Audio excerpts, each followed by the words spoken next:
alam yung pangalan niya, Louis Vuitton handbag din siya. Ayan. Louis Vuitton handbag. Rank A, no further explanation, still good condition. This is authentic and still clean. Ayan.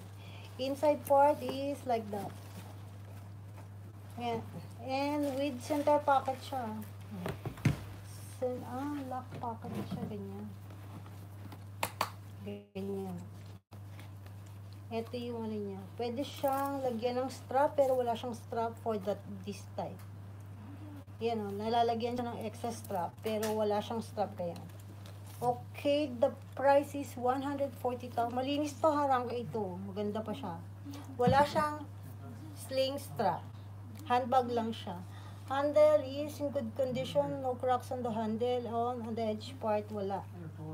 Ayan, the price is 140,000 yen, 61,600 pesos o $1,062.